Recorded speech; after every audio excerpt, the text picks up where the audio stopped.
everybody, and welcome to GenFriends. I'm your host, Sherry Hudson Passey from Carolina Girl Genealogy, and as usual, we have a fabulous panel. We've got Mary Kircher Roddy from MKR Genealogy. Hi, Mary. Hello. Hi, Mary. I'm so glad you're here. We have Bernice Bennett from Jeannie B. Roots. Hi, Bernice. Hi. So look at your beautiful landscape. She's joining us from outside. And then we've got Dan Earl, the family history guy. Hi, Dan. Hello. Good to have you tonight. Shelley Murphy, our family tree girl, is here. Good evening. Glad to Hi, be here Shelley. tonight. So good. So glad you're here. And we have Laura Hedgecock from Treasure Chest of Memories. Hi, Laura. Hi. How are you? I'm in Utah. She's in Utah. She's in Utah. You never know where anybody's going to be on a Zoom call, right? Wyoming. No, this is Antelope Island. We've got Melissa Barker, who's in the archives, our archive lady. Hi, everybody. So great to be here. Hi, Melissa. And last but not least is our special guest. Y'all, we have got Miss Peggy. Peggy Lauritzen has joined us tonight. And, you know, she is just a fabulous wealth of information on any topic you can think of. She's a well-known speaker, educator, just a wonderful friend and a wonderful person. And you may know her from her website, Anxiously Engaged. If you're looking for somebody to speak or write something for you, or you just want to talk to Miss Peggy, go to Anxiously Engaged. And of course, we'll have that link in our show notes. But we were talking to Peggy about her wealth of knowledge, and we've decided it would be really fun to talk about migration tonight. So, as you know, migration is really, really important with our ancestors, where they, were and where they ended up and where they may still be going, because sometimes some of our people are still moving, right? So we thought, let's get some tips and tricks and ideas about using migration in our genealogy research. So welcome, Miss Peggy.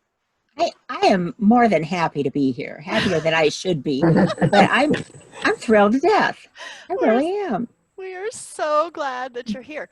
So get us started by, you're starting to think, oh my gosh, I can see, I know my people were here and now they're here. Where am I going to go to figure out how they got there or what happened to them in between? Well, I think, first of all, it's important to know what type of terminology that we're going to use. And a lot of that terminology is emigration with an E and immigration with an I. Immigration with an E is when they're exiting a country. Immigration with an I is when they're coming into a country. And then migration is just movement within a country. So my people, I can barely get them out of Virginia. They've been here since the 1700s. I know that they probably came from Germany. They're like of Germany or of Scottish descent, Scots-Irish or whatever. But they're tough. And knowing my people is probably because they were hiding more than anything. I'm sure of it. But as I look at their stories in their lives, I'm thinking, what made you want to leave? I mean, I'm not that kind of person. I've lived in the same house here for 36 years, and I'll probably die in this house. I don't know. But I'm just not a mover. I love to travel, but when I come down my road, my face is plastered up against the windshield looking for my house. I can't wait. But with these people that are in our ancestry, man, they were on the move all the time. So one of the things that I have been working on right now is a case study that I'm turning in for recertification for being an accredited genealogist. And right now I'm up to 38 pages. Oh, wow. I still haven't solved it. but I'm tracking this family out of Kentucky over into Maryland. And from the story that has been perpetuated in the family for years is that these two boys were, they were with their dad, and their mom died in England. And their stepmother didn't want them to really be around.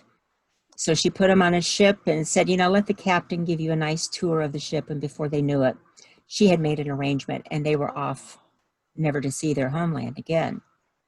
So there's a lot of clues into that right there. Number one is money. If those Oh, boys would have been around, the inheritance would have gone to them.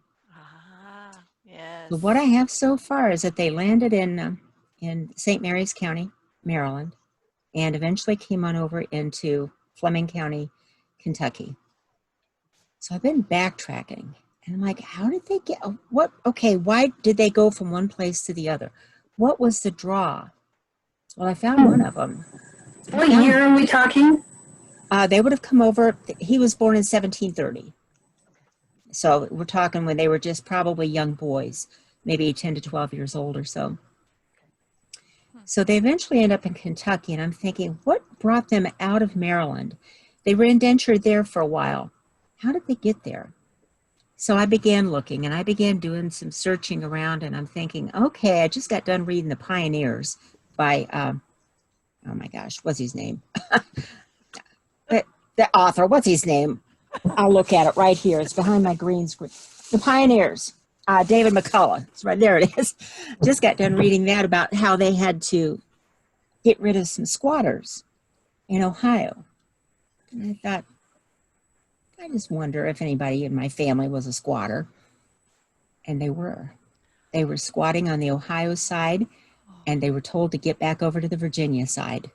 And they did, and that's eventually they came on down the river, landing in Fleming County. But by finding that, that gets me into two lineage societies.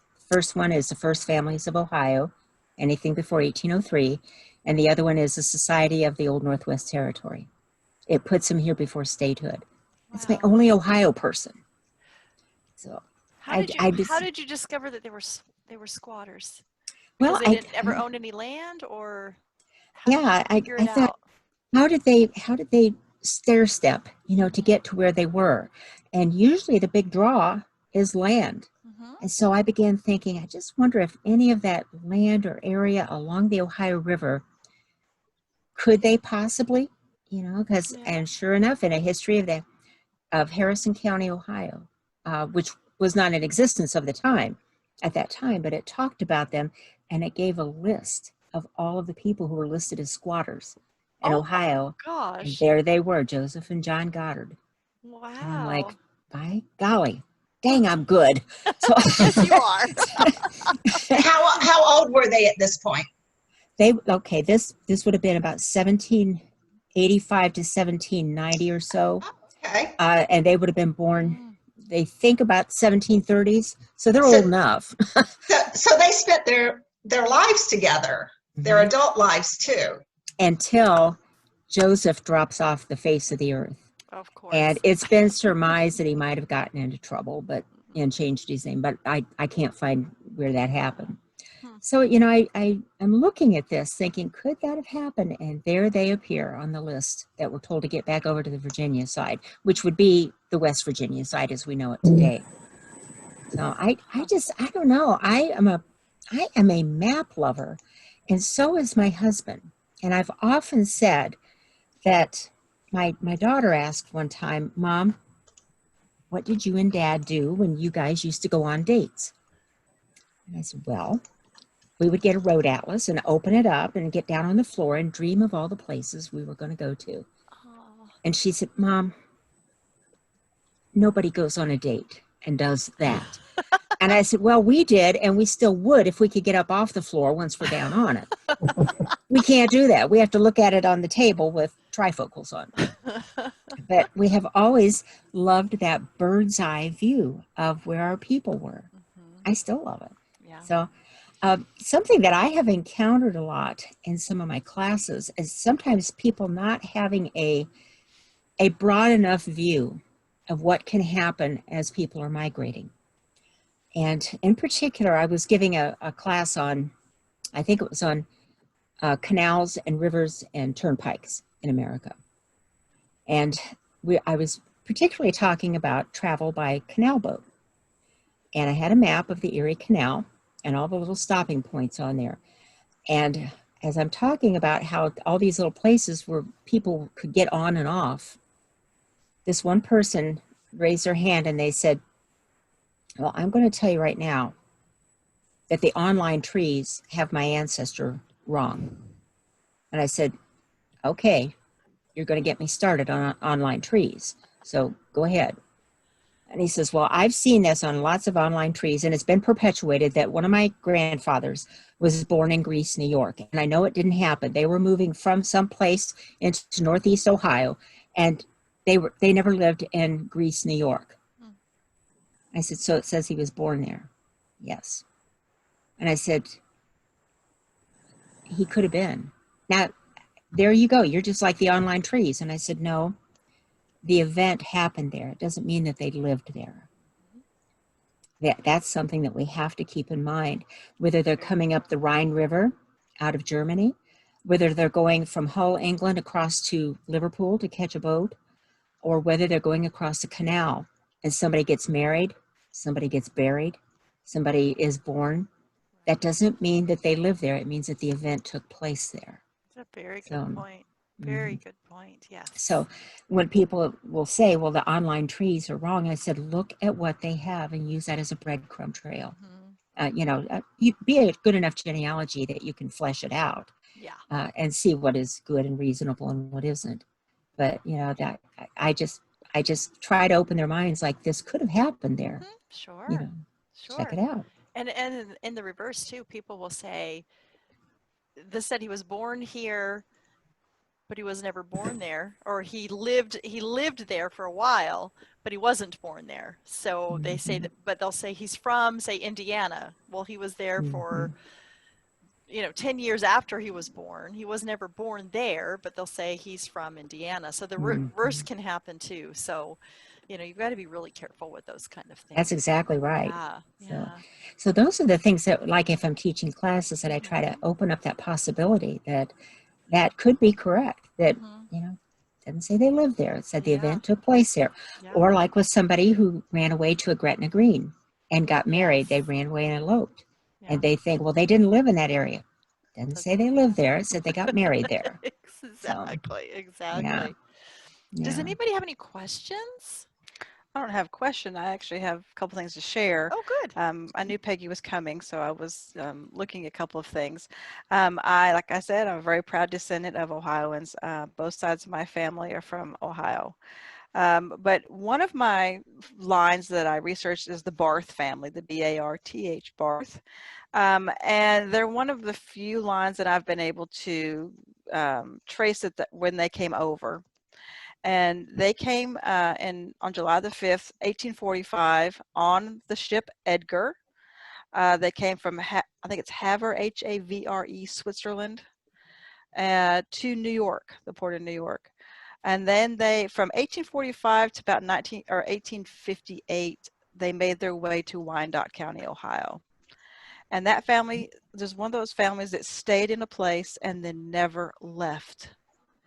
And so the records there are just amazing and a plethora, because they were very involved. They helped to build the Reformed church there, the actual building. My ancestor built the pulpit and helped to build the church. But I wanted to share that. But the other thing I want to share is about migration. There's a phenomenon that may happen in other areas, but the only reason why I know about it happening here is because of being an archivist. Here where I live in Houston County, Tennessee, but it's other areas here in Tennessee. What would happen, and this is not like forever ago, this is probably starting in the 30s, 1930s. People here who were farmers, they would leave during the winter months, and they would go to Michigan, Illinois, or Missouri.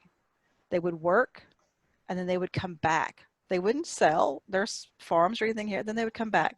They would leave, and they would come back. And they would, because I would really get confused when I was an early genealogist about some things. And my husband and his family that's why I researched from here. My husband was born in Michigan. My father-in-law was born in Michigan. My son-in-law was born in Michigan. And so, but they aren't from there. And so I talked to some researchers that came into my archives once that were from Michigan, because they were doing research here because of this phenomenon. And so I mentioned a particular road up there because there was a very tragic incident that happened in 1930 for my husband's family. There was a gas stove that off gas, and so it killed some members of the family in this household. So I mentioned the road that it was happened on. And when I mentioned the road, they said, we grew up on that road. And then I come to find out that not only was this phenomenon happening, But these people that were from this area would actually rent homes all on the same road and work in the factories. See, that's interesting because my family in Kentucky went up there too. Yeah, so I'm saying At the I same never knew time. about this until I started doing genealogy, and the phenomenon is very interesting. And I don't know if it's a southern to northern thing or if it's in other areas of the country, but I find it fascinating. Well, my grandfather and all of the whole family, there's a whole wad of them that would go up there, and they Mm-hmm. worked in the timber industry because things were emptying out in Kentucky. And then I asked my uncle, I said, was there anything else that was going on up there? And he said, yeah, the cranberry bogs. And I said, they grow cranberries in Langlade, Wisconsin. He goes, I guess. Mm-hmm. Well, sure enough, we Yeah. were going through up there, and on either side of us, it was just looked like red fields. And as I looked, I thought, those are cranberries. I'm in the middle of cranberry country here. But again, something that would take them from one place to another, Yes. you know, Yeah. And my usually husband's is. family they were in the automobile industry. They working in those factories. And Mhm. so, it's just been, I just wanted to share that. So, but yeah. Yeah, I think it's really important because if we don't know those kind of things, we're going to miss records. Yes. We're going to we're Mm-hmm. going to say, where were they? I can't. Or you're going to think the records were lost. Well, no, those records weren't lost. They weren't there. They were someplace else. Laura, you said you had a comment or a question? Yeah, but before I get to my own question, what Melissa's talking about, it reminds me of the Hillbilly Elegy, where they were Mhm. talking about that whole Kentucky community kind of stayed intact in Ohio, and you see Yeah. that a lot in southeastern Michigan. No, but my comment and kind of question was, one thing that really opened doors in the research to my husband's family, so I never understood why landowners in temperate North Carolina would leave and start moving around the country. And I was at my local Gen Society, and there was a migration expert, and she was talking about specific known migration trails. And she looked at my husband's ancestors and said, "This is abolitionist. This Okay. is." And so I was just wondering, if how many known, I know like there's the Mormon Pioneer Trail, there's certain migration trails throughout the U.S. that can really inform the context of why people moved. I wondered if you could name a few for people that maybe it would click with people like that lady clicked with me. Well, as a matter of fact, I just talked about this about 2 weeks ago. So this is still, I'm fresh instead of being in a wad somewhere. But one of the things that you want to do is go to the Family Search Wiki, and you want to look under U.S. migration routes and trails. There are phenomenal maps on there, and it scrolls for several pages, and it will tell you the name of the trail. It'll tell you what year it basically started. It'll tell you what the beginning point was and what the ending point was. So for a lot of people that ended up in North Carolina, a lot of them came from the Philadelphia region, and they came down what is known as the Great Valley Road. It would be Interstate 81 today, going straight down through the Shenandoah Valley. It goes all the way down to Knoxville, but there's a get-off ramp that they would take to go on down into the Carolinas. A number of them were Quakers, and they established big communities, especially in North Carolina, but also in Virginia and in South Carolina. And they remained there until about 1750, when they decided that they didn't want to be slave owners anymore. The Quakers had been slave owners, but about 1750, there was a reawakening that they came to. So the same road that took them down to the Carolinas took them back up, but most of them did not go all the way back up to the Philadelphia, New Jersey region. They would go up to maybe about Roanoke on the Great Valley Road, excuse me, or the Great Philadelphia Wagon Road is called both. And some of them would then go on maybe across Tennessee, maybe into Bristol, Tennessee. Maybe they would go on up into Kentucky, on up into Ohio and Indiana by going back up part of the road that took them down there. And yeah, they were abolitionists. And they, for instance, a town that might have had 3,000 people in it one month might only have 300 the next month, because they were emptying out because of that awakening that they were having. That's amazing. Very interesting. Now I know that Mary had a question, but she's having mic issues. So Shelley, I will answer. I'll say your question for her. Yeah. Thank you It's a so So much. comment. this is from, it's more of a comment though. She was saying that she has someone in California in the first census, and he's in, well, it says that he was born in Utah Territory. Later census says Nevada. So I can see that in July 1851, exactly where they were on in the trail, you know, in Nevada. Wow. So that was her comment on That Well, and also there was, I did a thing on the California Gold Rush, and I was able to find it's a book now, but it was based on two men's journals, and they were called the Buckeye Rovers. And they had just gotten up a whole bunch of young men that wanted to go find their fortune out in the California gold fields. And they talk about when they get to Missouri that they had never seen a meadow before, and how the stars just were so bright. They had never seen anything quite as bright as that. They talked about how rough it was in the independent St. Joseph area. That was not a place you wanted to remain very long. And then they talk about going out on the trail. And some of them are going, the Mormon Trail was on the north side of the Platte River. The California and the Oregon Trail were on the south side. You always want to stay near near a water source like that. They made it to Salt Lake City. They made it onto the gold fields, where they did not have success, but they didn't come back the same way that they went. They caught a ship. I think it was called the Nicaragua, came on down, crossed the Panama Isthmus, came on up into New Orleans, and then caught a boat and came back up the Mississippi River to the Ohio River, back to where they had started from. Wow. But the thing is that they left in 1851. They were back about 1855. Look at all that happened to them. Wow. And you never know between censuses that all that took place. It's That they'd gone clear true. across the country and came back home a different way. Wow. And I'm like, and with that Ohio River to Mississippi River to New Orleans, people in Kentucky would use that to take a lot of their goods to get down to the port of New Orleans. That was great. But when they came back home, they didn't come back up the Mississippi up to the Ohio. A lot of them would get off and go up the Natchez Trace. And that would take them through a little bit rougher country, but it got them back home swifter. So, Oh, yeah. That's So- amazing, because I know sometimes we think, they didn't go anywhere, they just stayed right there, and they never left. And so sometimes we think about migration as people who leave one area and go someplace else, but we've got to consider the fact that our ancestors may not be moving, but they may be taking these trails and waterways and leaving records around the area where we think, especially like looking at census records, they've never left. Yeah. You just Well, think, yeah. well, That's because something you to get think about. these once a decade snapshots. Mm-hmm. yeah.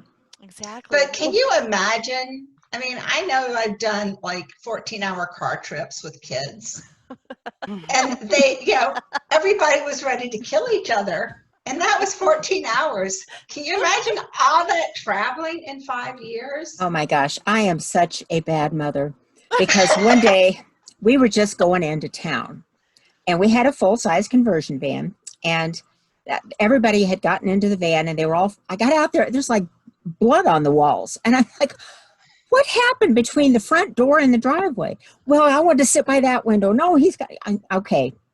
Holy war is taking place. I said, all right, all of you, come back in the house. You sit there, you sit there, you sit there. You all got your own window. I'll see you later. I made them sit by a window in the house. You want a window that bad? There's your window. Goodbye. that's a good one. I wish I would have known that one. That's a I great had one. two. I am so evil. I wanted the Oh, same gosh. window. I wanted that window. Okay, back here. I don't want to hear another word out of you. I You're love So sitting by how the long window. did you make them sit by the window? I was running over to the Family History Center, so I was gone almost an hour. Better be sitting by the window when I get home. Now, this is why I work with the dead. I have to agree with you. Oh my gosh. I'm loving this. I have a question. Okay, Shelley's got a couple of questions, she says, and then Melissa's Well, got a question. one was Mary's. This one is mine. Okay.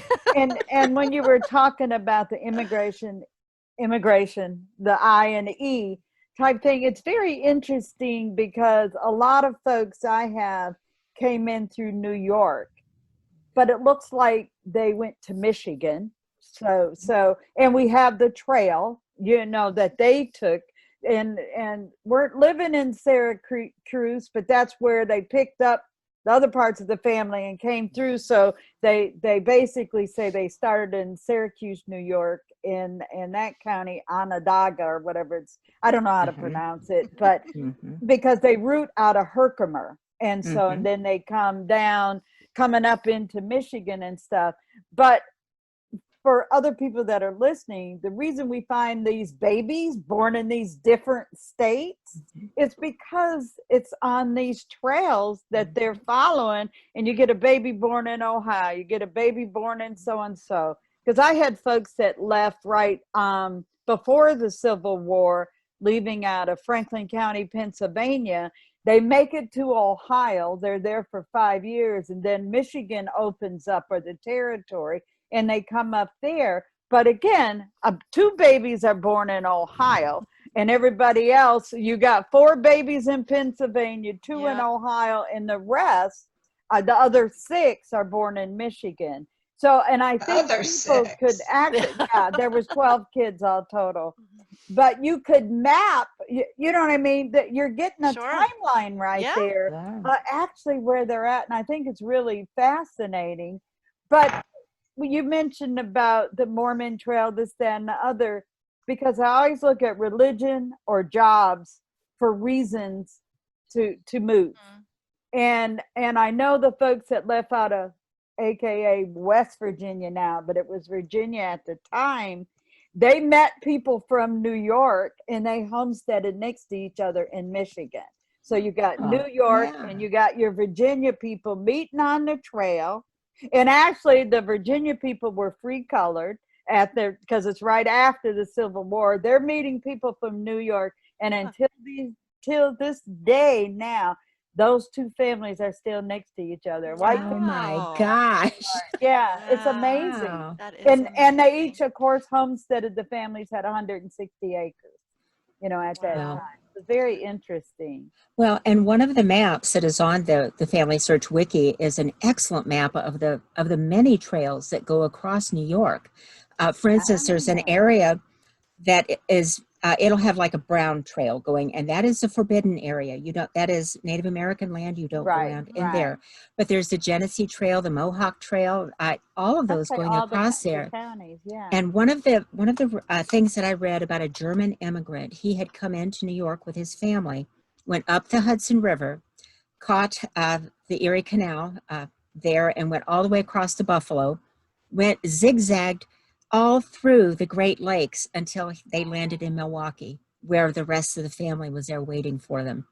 Now, when I have a map of all of their zig and zag and everything, and I'm like, oh my gosh, you know what? Y'all just go on. Let me know if you get there, because I'm parking it here. That's like food and resources and stops, thinking of that. It really is. There is a map that I've used in several presentations on Ohio, and they had 3 major, you can Google Ohio migration, and this shows 3 routes into Ohio. So I could figure out where my Virginia, AKA West Virginia folks are coming in, and then the Pennsylvania ones that were coming in, because it went right by the area where they, stopped at. So, and I thought, that's important to know that too. And also to remember that it was a lot easier, believe it or not, to travel in the wintertime, because the ground is frozen, the rivers are frozen, and you're going to go swifter on the water. Whether it's frozen or not, you're going to move faster on the water. But that's why they would move in the middle of the winter, so they could get someplace, get something built, and then be ready to plant their crops when it started. And I'm like, I have to look at the dates now that she's bringing that up. Yeah, I know the dates per se, but not thinking about weather-wise. Yeah, and one of the things also, I learned this at a historical site. A lot of times people would just love to see a cabin or some house or something that their family lived in, and they just don't have them. And I said, okay, I want you to think about something. If they were going to the frontier, there isn't going to be a hardware store for them necessarily. So what they would do is they would pull the nails out of their cabins to pull them apart. And if they pulled one out and it became bent, then that was called a doornail, dead as a doornail. And then they would burn the cabin. They would be burning the cabin so they could sift through the ashes to get the nails that they were going to have to use when they got to their new place. Oh Yeah. my I am so spoiled. goodness. We're rotten. Y'all go ahead and go. I'm staying here. Staying right where I am. I'm gonna wait for the Walmart is what I'm waiting for. Melissa, you had a question. I'm And a then firm Dan. believer in that if you're doing genealogy and you're not asking the question why, you're not really doing genealogy. Mhm. You know, and so what is your advice to those of us, and I include myself, even though as long, you know, I haven't been doing genealogy as long as you, Miss Peggy. I've been doing it for 30 years, not as long as you, but you know, I love asking the question why now. But it was frustrating at first, but now I understand that when you ask that question why, you better get ready because great stuff hopefully is coming along. Well, But you're I do exactly have right. my own brick walls. You know, no matter how long you do it, if you do it professionally, you're still going to have those Mhm. things.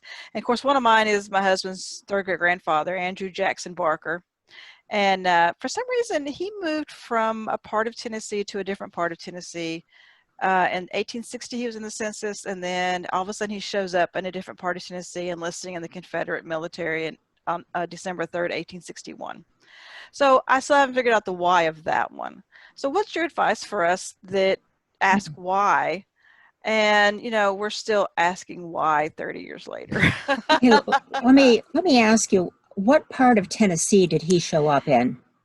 He actually enlisted in a place called Palmyra, which is only about 20 minutes from my home, which is in Montgomery County, Tennessee. It almost was, believe it or not, the Tennessee capital, the capital for Tennessee. They looked at it to be the capital city. But you go there now and you can't even tell there's anything there.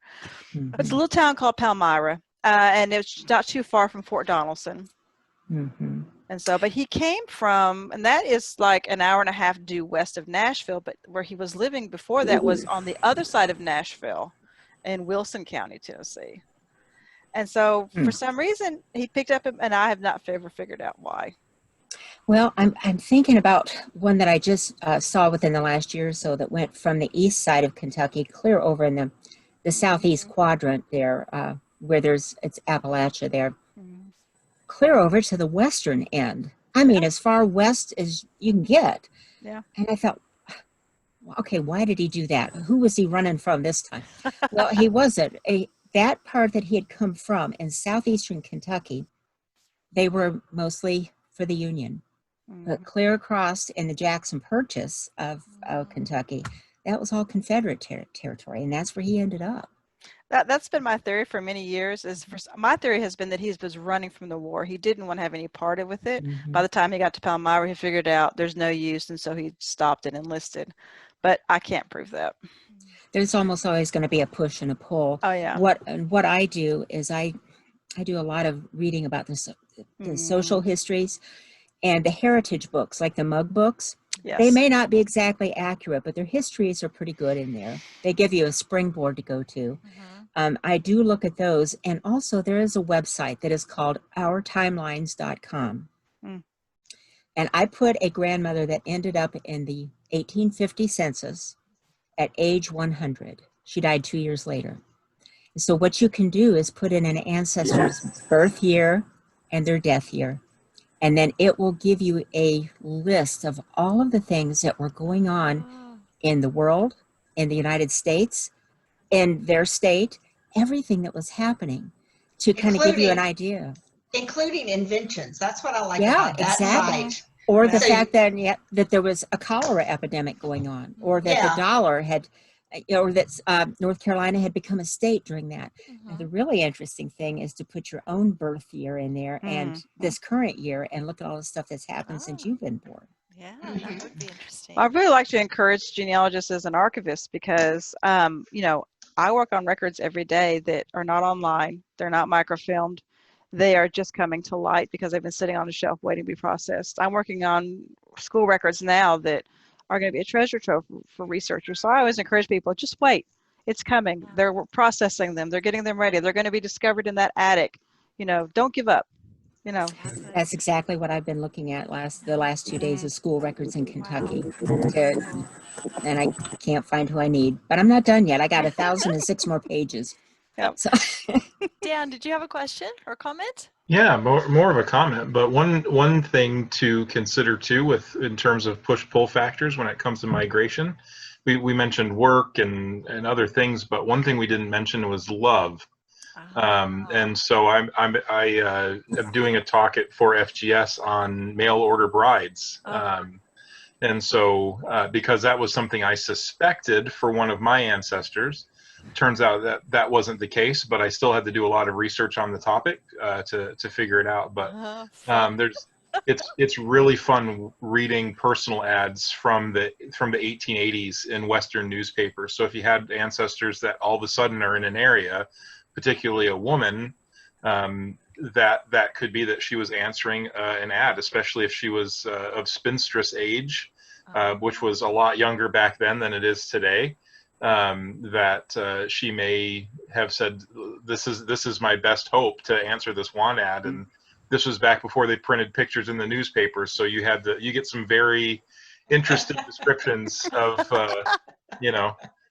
so some like one was some women have called me handsome, others have not, and so it's like how do you what does that mean, like Single white male. oh my, right. oh dear. So when they're paying by the word, they have to really make the words count too. Yeah. So you can tell the guys that are cheap, because it's just like, looking for a woman,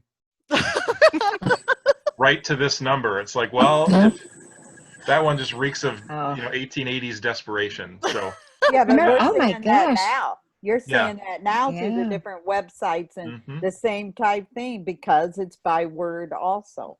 Yeah, and then they end up on Dr. Phil. Yeah. That reminds me of Here Comes the Brides with Bobby Sherman back when I was growing I up. remember that. Oh, yeah. Well, You're right. It was Seattle. Seattle, that's right. One of the things that when I was down in Kentucky, I was at one of the little public libraries down there, not very big, but man, I love to go there. And I was looking through a doctor's book where he had delivered babies and they were on a long certificate. And I wanted to see what all they were saying, because some were illegitimate. Some, they always told where the mother and father were born. I'm like, oh my gosh, this is great. Never have made it up to any state register or family search or anything. These are just in a big, huge notebook, a 3-inch one. So she said, would you like to see the midwife records? Well, dang, yeah. So she brought out just as big of a book, and it was the records kept by the local midwife there. She delivered just as many babies as what he had.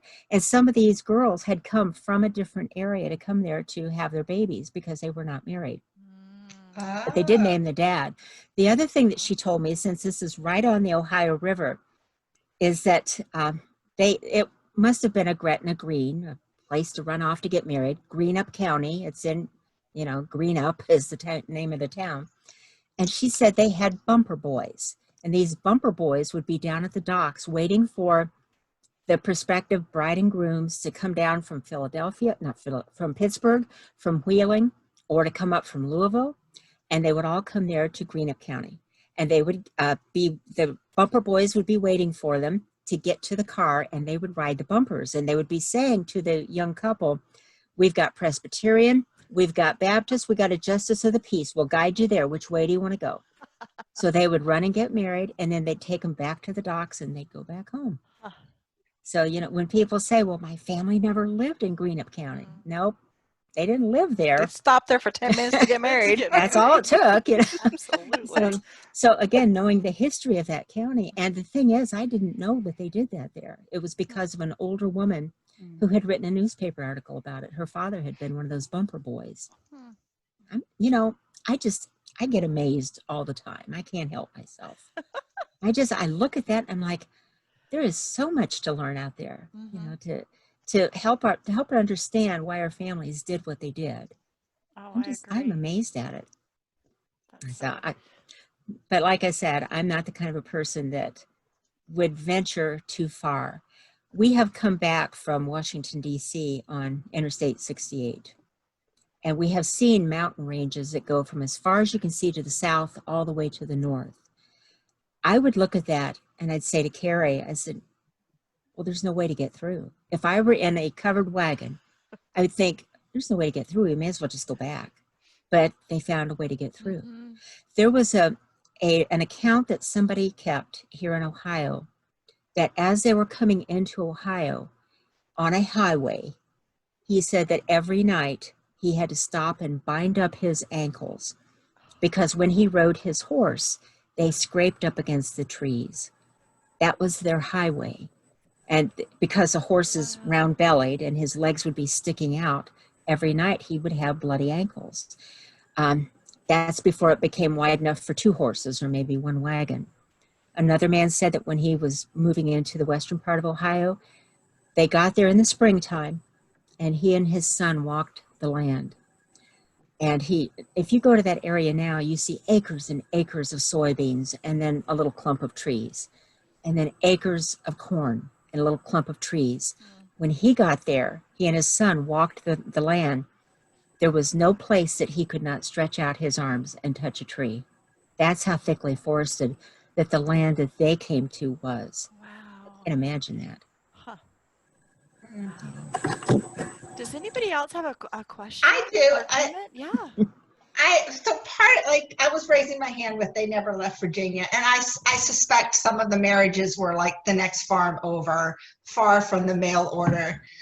But do you think there were some families that were just more adventurous, that had there's a German word called Fernweh, just this desire to see something else, to go abroad?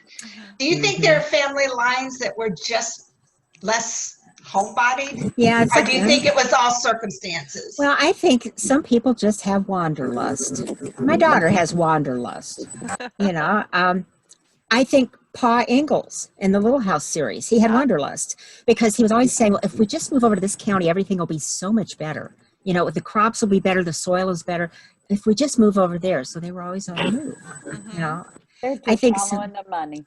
they were. And the land, though. The land was money, but the land was also survival, food, and so on and so forth. So. Well, and that's why in this case of those Buckeye Rovers that went out to Placerville in California, then it was about money. It was about the adventure, but it's also an important thing to make sure that you follow people every year that you can in the tax records, because censuses, every 10 years hit or miss like that, but tax records, a lot of times if they didn't get the taxes collected by the tax collector, it was the tax collector that was thrown into jail. Not that necessarily the ones that owed the taxes like that. So you do want to follow the money, but you also want to follow the people who want the money. Right. Follow that too. Exactly. Well, I hope that we've encouraged people to get out there and think beyond the normal records that they look at when they're researching their ancestors. Peggy, did you have anything else that you wanted to add? Anybody have a question before we wrap this up? And this has been so much fun. I can talk to you all night. I'm sure people would like to know where Peggy's presenting in the near future. Well, like everybody else, it's been mostly virtual. Yeah. I just got done with the Kentucky, I think it wasn't the Historical Society, it was the Genealogical Society. They're having a big series right now on the Kentucky Genealogical website. And so they wanted me to kick it off, and so I did. Perfect. And I'm presenting for them on Thursday. I know you are. Yeah. I know you are. I still think that the best thing to do is, like all of us, just start with a census and begin working back. Get yourself a Rand McNally road atlas and just highlight where all of those residences were and work them back as far as you can. A lot of times we think we can only get back to the 1790 census, but in one of mine, I have an ancestor listed there, and he is married with 2 children, but I did not know that 4 years earlier they did a septennial census, and he was listed there as a single free man. So it gives me a time period between 1786 and 1790 when he married and had 2 children. Yeah. So. There's always so much more to learn. So much more to learn. Yeah. We could sit here and learn from you for hours and hours and never repeat ourselves. You are a wealth of information. Well, and the most important thing is to make sure that we keep learning. Yes. My husband served a 2-year mission for our church, and the mission president used to tell them, when you're green, you're still growing, but when you're ripe, you're almost rotten. So I want to stay green. I love that. I love that. Peggy, thank you so much. Oh, go ahead, Laura. Laura. No, I was just going to make a joke and say, when you're rotten, you stink. And sometimes that too. Well, on that note, Be nasty. Thank you, Miss Peggy. We sure Absolutely. appreciate you being here, and thank you, this wonderful panel. And we will see you next time on GenFriends. Bye, everybody.